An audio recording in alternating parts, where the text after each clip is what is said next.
धनतेरस के दिन जरूर बनाएं धन वर्षा पोटली, कभी नहीं होगी धन की कमी।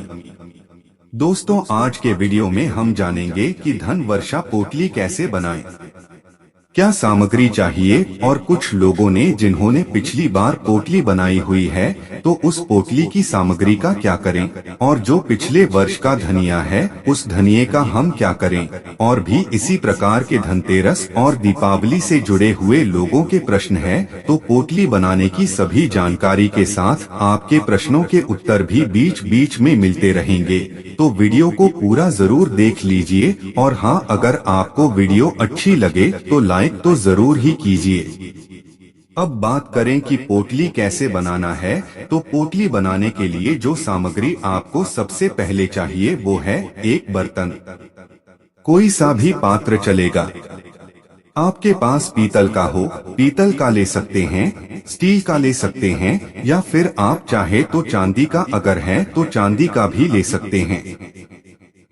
इसके ऊपर आप एक लाल रंग का या फिर पीले रंग का वस्त्र बिछा दीजिए। प्लेट के अंदर कोई भी एक वस्त्र बिछा दीजिए जिस पर हमें सामग्री रखनी है। और अब बात करें कि कौन सी सामग्री आपको चाहिए। इसके लिए तो सबसे पहले आपको लेना है एक पोटली, जिसमें आपको सारी सामग्री रखकर पोटली तैयार करनी है। मार्केट में पोटली बहुत आसानी से मिल जाती है, जिसमें डोरी लगी होती है। आप खींचकर इसे बंद कर सकते हैं। अगर आपको पोटली नहीं मिलती तो आप लाल रंग का एक कपड़ा ले सकते हैं, जैसे माता की चुन्नी होती है। माता की चुन्नी अगर आपके पास पड़ी हो तो इसका प्रयोग भी कर सकते हैं। इसमें भी पोटली की जो भी सामग्री है उसे रखकर और बांधकर आप इसे अपने धन रखने के स्थान पर रख सकते हैं। तो सबसे पहले हमें चाहिए साबुत हल्दी।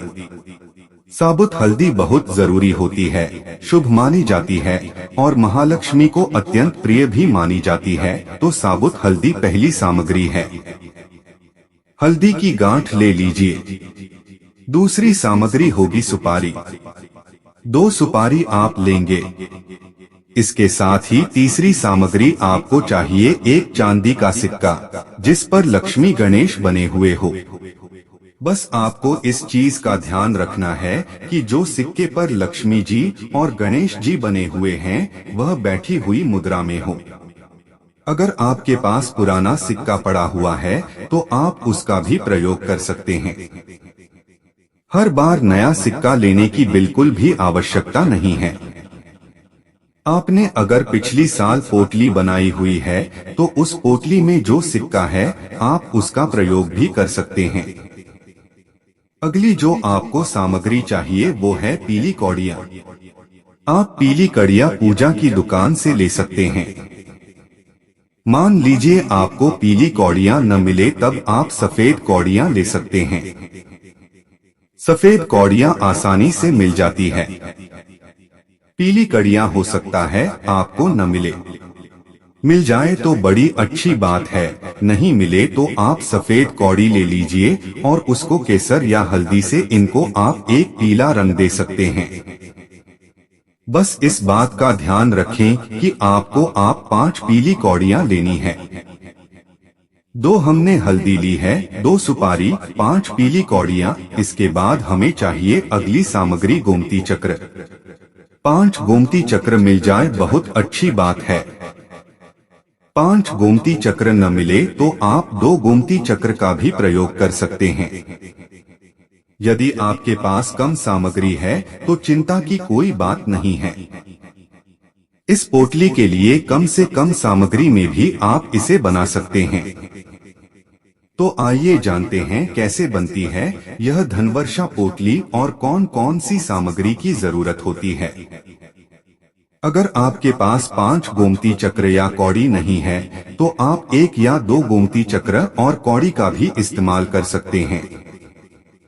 कमल गट्टे ये पूजा सामग्री की दुकान पर आसानी से मिल जाते हैं। 5 कमल गट्टे लेना है। हरी इलायची, महालक्ष्मी को हरी इलायची अत्यधिक प्रिय होती है। 2 हरी इलायची लें। लौंग, आपको 2 लौंग की आवश्यकता होगी और ध्यान रखें कि उसमें फूल वाला भाग होना चाहिए। अक्षत चावल, कोशिश करें कि सफेद अक्षत की बजाय हल्दी मिलाकर पीले अक्षत बनाएं या रोली में चावल को डुबाकर लाल अक्षत बना लें। ध्यान रहे कि चावल अखंडित हो यानी टूटे हुए दाने नहीं होने चाहिए। धनिया, धनतेरस पर पूजा में इस्तेमाल किया जाने वाला साबुत धनिया का इस पोटली में भी प्रयोग होता है। 11 या 21 दाने धनिया लेकर उसे मां लक्ष्मी के मंत्रों से अभिमंत्रित करें। चांदी का सिक्का जिस पर लक्ष्मी जी और गणेश जी की मूर्ति बनी हो या फिर केवल श्री लिखा हो, वह सिक्का भी आप पोटली में रख सकते हैं। पीली कड़ियां, 5 पीली कड़ियां ले। 2 साबुत हल्दी रखें। 2 सुपारी भी आवश्यक है। कमल का फूल सबसे अच्छा होता है, लेकिन यदि उपलब्ध न हो तो गुलाब का फूल भी प्रयोग कर सकते हैं। अब जब आपके पास सारी सामग्री है तो सबसे पहले इन सामग्रियों को एकत्र करें और मां लक्ष्मी के मंत्रों का जाप करते हुए उन्हें अभिमंत्रित करें। यह अभिमंत्रित बहुत महत्वपूर्ण होता है क्योंकि इससे मां लक्ष्मी की विशेष कृपा प्राप्त होती है। पोटली बनाने के लिए इन सभी सामग्रियों को एक साफ कपड़े में रखें। ध्यान रखें कि चावल यानी अक्षत जो आप प्रयोग कर रहे हैं वे ज्यादा मात्रा में न हो। केवल 5-7 दाने ही पर्याप्त है। बहुत से लोगों के मन में यह प्रश्न आता है कि पोटली में रखे चावल में कीड़े लग सकते हैं, तो इसका उत्तर यह है कि यदि आप अखंड चावल का प्रयोग कर रहे हैं तो उसमें कीड़े नहीं लगते। अगली बार जब आप अपनी पोटली खोलेंगे तो वह साफ और सुरक्षित ही मिलेगी। कमल के पुष्प का प्रयोग पोटली में विशेष महत्व रखता है। यदि आपको कमल का कुछ न मिले तो आप गुलाब के फूल का भी इस्तेमाल कर सकते हैं। मां लक्ष्मी को अर्पित पुष्प को पोटली में रखें, जिससे वह और भी पवित्र हो जाएगी। सबसे पहले मां लक्ष्मी और भगवान गणेश की मूर्ति या तस्वीर के सामने सभी सामग्री को इकट्ठा कर लें।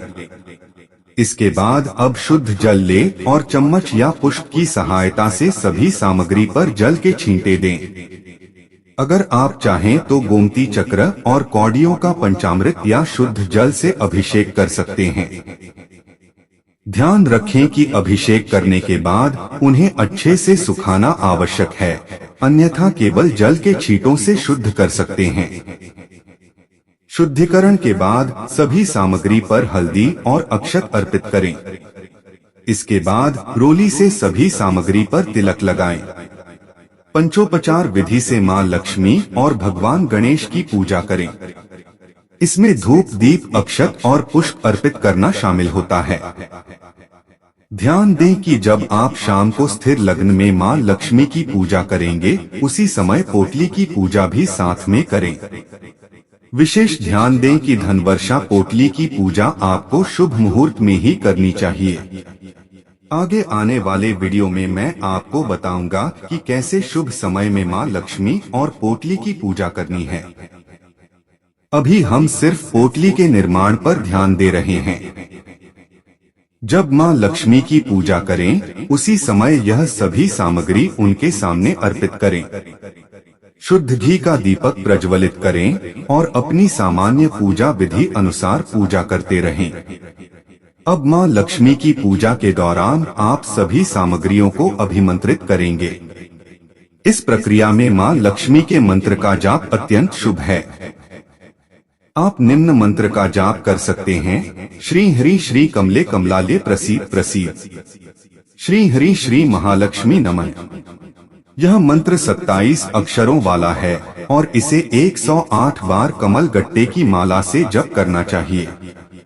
अगर यह मंत्र कठिन लगता है तो आप श्री या ओम श्री श्रीय नमः 20 मंत्र का भी जाप कर सकते हैं। मंत्र जप के बाद यह सभी सामग्री रात्रि भर मां लक्ष्मी के समक्ष रखी रहेगी। अखंड दीपक जलाकर पूरी रात्रि मां लक्ष्मी की पूजा होती है, जिसमें सभी सामग्रियों का अभिमंत्रित किया जाता है। अगली सुबह जब आप स्नान कर लें, फिर से माँ लक्ष्मी की पूजा करें और इस प्रक्रिया के अंत में सभी सामग्रियों को एक एक करके पीले कपड़े में रखकर पोटली तैयार करें। इस पोटली को आप अपने तिजोरी, धन स्थान या पूजा स्थल पर रखें। सुबह पूजा करने के बाद सबसे पहले पुष्प पोटली में रखें, क्योंकि हम माँ लक्ष्मी को आसन देते हैं तो पुष्प सर्वप्रथम रखा जाता है। अगर कमल का पुष्प है तो एक ही पर्याप्त होगा, लेकिन गुलाब का पुष्प है तो कम से कम 2 पुष्प अवश्य रखें। इसके बाद एक एक करके अन्य सभी सामग्रियों को पोटली में डालें। चांदी का सिक्का पोटली में रखिए, क्योंकि माँ लक्ष्मी उसमें विराजित मानी जाती है। हल्दी की गांठ, सुपारी, लौंग, इलायची, कौड़ियाँ और गोमती चक्र को भी क्रमवार पोटली में रखें। अंत में एक और पुष्प या कुछ गुलाब की पंखुड़ियां ऊपर से रखकर पोटली को हल्के से बंद कर दें। ध्यान रखें कि पोटली को अधिक कसकर बंद नहीं करना है। बस इतना करिए कि सामग्री बाहर न गिरे। पोटली तैयार करने के बाद इसे माँ लक्ष्मी के सामने लेकर प्रार्थना करें। उनसे प्रार्थना करें कि वे आपके घर में स्थायी रूप से निवास करें, आपको सुख, समृद्धि और सौभाग्य प्रदान करें। प्रार्थना के बाद पोटली को अपने मंदिर या पूजा स्थल से उठाकर अपने तिजोरी या लॉकर के पास ले जाएं। इस दौरान ध्यान रखें कि आपकी पीठ माँ लक्ष्मी की ओर न हो, आपका मुख पूजा स्थल की ओर ही रहे और आप धीरे धीरे चलते हुए तिजोरी तक जाएं। अब पोटली को तिजोरी में स्थापित कर दें। पोटली को रखने से पहले तिजोरी में एक नोट या कुछ पैसे रखें। आप 1 रुपया या 100 रुपए भी रख सकते हैं और उसके ऊपर पोटली को विराजित करें। ध्यान रखें कि यह पैसा आप अगली दिवाली तक नहीं उठाएंगे, चाहे कोई भी परिस्थिति हो। यह पोटली और इसके नीचे रखे गए पैसे पूरे वर्ष तक तिजोरी में रखे रहेंगे। पोटली को बार बार न खोलें, इसे तभी खोलें जब अगली दिवाली आए। आप प्रतिदिन इस पोटली को धूप और दीप दिखा सकते हैं या कम से कम अमावस्या और पूर्णिमा पर तिजोरी खोलकर माँ लक्ष्मी की विशेष पूजा करें। ध्यान रखें कि पोटली को अधिक हिलाना डुलाना नहीं है। इसे एक स्थान पर स्थिर रखें। यह पोटली अत्यंत लाभकारी मानी जाती है। जब आप इसे तिजोरी में रखते हैं तो यह माँ लक्ष्मी का आह्वान करती है और आपके घर में धन की वृद्धि होती है। 1 वर्ष तक इस पोटली को रखने के बाद आप यह देख सकते हैं कि आपकी आमदनी में कितना परिवर्तन आया। आप अपनी कमाई का हिसाब नोट करें और अगले वर्ष इसका विश्लेषण करें। अगर आप चाहें तो इस पोटली में श्री यंत्र या दक्षिणावर्ती शंख भी रख सकते हैं। यह पूरी तरह से आपकी इच्छा पर निर्भर करता है, लेकिन जो सामग्री हमने बताई है वह बहुत ही साधारण है और आसानी से मिल जाती है, जिसे कोई भी व्यक्ति प्रयोग कर सकता है। ये सभी सामग्रियां माँ लक्ष्मी को अत्यंत प्रिय है, इसलिए इनका प्रयोग करने से माँ लक्ष्मी का वास आपके घर में होगा, यह निश्चित है। अब बात करते हैं कि अगर हमारे पास पूरी सामग्री उपलब्ध नहीं हो पाती है तो क्या करें। मान लीजिए आपको कौड़ी मिल गई है लेकिन गोमती चक्र नहीं मिला, या फिर कमल गट्टे मिल गए लेकिन कौड़ियाँ नहीं मिली, तो घबराने की जरूरत नहीं है, क्योंकि जो सामग्री आपके पास उपलब्ध है उसी का आप उपयोग कर सकते हैं। जितनी सामग्री आपके पास है उसी को एक पोटली में रख लें और उसे अपने घर में धन रखने के स्थान पर रखें। अगर आपके पास चांदी का सिक्का नहीं है और आप चांदी का सिक्का नहीं खरीद पा रहे हैं तो कोई चिंता नहीं है। आप साधारण सिक्के का भी उपयोग कर सकते हैं, जैसे 10 रुपए का सिक्का। उसे महालक्ष्मी के चरणों में अर्पित करें और उसी का उपयोग करें। मन में कोई संशय न रखें, महालक्ष्मी पत्थर में भी विराजित हो सकती है अगर आपका विश्वास है, इसीलिए विश्वास के साथ उपाय करें और निश्चित ही आपको लाभ होगा। अगर आपके पास पूरी सामग्री नहीं है, जैसे कि 5 कौड़ियाँ नहीं है, तो आप 2 कौड़ी हो या 1 गोमती चक्र का भी उपयोग कर सकते हैं। इसमें कोई दिक्कत नहीं है। आपको परेशान होने की जरूरत नहीं है। अब कई लोगों का सवाल होता है कि पिछले साल की सामग्री का क्या करें, जैसे कि धनिया, कौड़ियाँ, कमल गट्टे, इनका क्या करें? देखिए, कौड़ियों का आप फिर से उपयोग कर सकते हैं। नया खरीदने की कोई आवश्यकता नहीं है। गोमती चक्र का भी दोबारा उपयोग किया जा सकता है।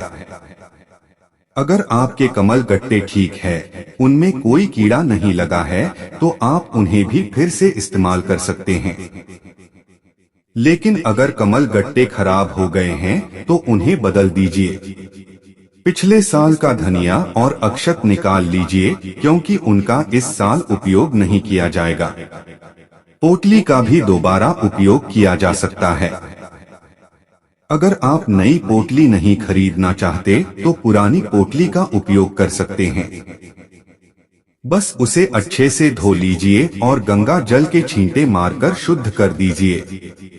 फिर उसे महालक्ष्मी के सामने अर्पित दीजिए और दोबारा उसी सामग्री का उपयोग कर सकते हैं। ध्यान रखें कि पुष्प और धनिया नया होना चाहिए। कमल गट्टे और हल्दी को बदल सकते हैं, क्योंकि इनमें कीड़े लग सकते हैं। बाकी गोमती चक्र, कौड़ी और चांदी के सिक्के वहीं उपयोग किए जा सकते हैं, क्योंकि ये खराब नहीं होते। धनवर्षा पोटली जरूर बनाएं, चाहे आपके पास जितनी भी सामग्री हो। अगर सारी सामग्री नहीं है, तो केवल धनिये से भी पोटली बना सकते हैं। यह पोटली अत्यंत चमत्कारी होती है और इसका लाभ वही समझ सकता है जो इसका उपयोग करता है। अगर आपको पोटली नहीं मिलती, तो आप साधारण कपड़े का उपयोग करके भी बना सकते हैं। आशा है कि आपको पोटली से संबंधित सारी जानकारी मिल गई होगी। बहुत से लोग मानते हैं कि हर साल नई मिट्टी की मूर्ति लेकर उसे पूजा के बाद विसर्जित करना आवश्यक है, परंतु दोस्तों, ऐसा बिल्कुल भी जरूरी नहीं है। अगर आपके पास पहले से ही चांदी, पीतल, पंचधातु या अष्टधातु की मूर्ति है, तो आप उसी मूर्ति का उपयोग कर सकते हैं। हर साल नई मूर्ति लेना और फिर उसे विसर्जित करना एक परंपरा हो सकती है, परंतु यह पूरी तरह से वैकल्पिक है। अगर आपके घर में यह परंपरा है कि हर साल नई मिट्टी की मूर्ति लेकर उसकी पूजा की जाए और फिर उसका विसर्जन किया जाए, तो आप ऐसा कर सकते हैं। कुछ परिवारों में यह रिवाज होता है और अगर आप इसे निभाना चाहते हैं तो बिल्कुल कर सकते हैं, परंतु अगर आप यह नहीं करना चाहते या विसर्जन की समस्या का सामना करते हैं, तो आप पीतल या चांदी की मूर्ति का उपयोग कर सकते हैं, जो कई सालों तक टिकाऊ होती है। आजकल हम देखते हैं कि नदियों या बहते जल में मूर्ति विसर्जित करना आसान नहीं होता। नदियां पास नहीं होती और कुछ स्थानों पर मूर्तियों को जल में डालने पर भी रोक लगा दी गई है। इसी कारण बहुत से लोग मूर्तियों को मंदिरों या पीपल के पेड़ के नीचे छोड़ देते हैं, जो धार्मिक दृष्टिकोण से सही नहीं माना जाता। इससे हम पर दोष लगता है और इसका कोई विशेष लाभ भी नहीं होता। अगर आप पीतल, चांदी या अष्टधातु की मूर्ति का उपयोग करते हैं और हर साल उसी मूर्ति की पूजा करते हैं, तो इसका एक विशेष लाभ होता है। जब आप साल दर साल एक ही मूर्ति की पूजा करते हैं, तो वह मूर्ति धीरे धीरे सिद्ध हो जाती है। इसका मतलब है कि उस मूर्ति में एक विशेष आध्यात्मिक शक्ति आ जाती है। कुछ वर्षों बाद आपकी थोड़ी सी भी प्रार्थना उस मूर्ति के माध्यम से तुरंत फलदायी हो जाती है। आपकी इच्छाएं जल्दी पूरी होने लगती है और यह आपके लिए अत्यधिक शुभ और लाभकारी हो सकता है। मित्रों, यह धारणा बिल्कुल गलत है कि हर साल मिट्टी की मूर्ति लेना है और उसका विसर्जन करना अनिवार्य है। आप चाहे चांदी, पीतल, पंचधातु या अष्टधातु की मूर्ति की पूजा करें, इससे आपकी भक्ति में कोई कमी नहीं आएगी। यह आपकी श्रद्धा और विश्वास पर निर्भर करता है। अगर आपके मन में अभी भी कोई संदेह या प्रश्न है, तो कृपया कमेंट बॉक्स में जरूर लिखें। मैं आपकी हर शंका का समाधान करने का प्रयास करूंगा। जय मां लक्ष्मी।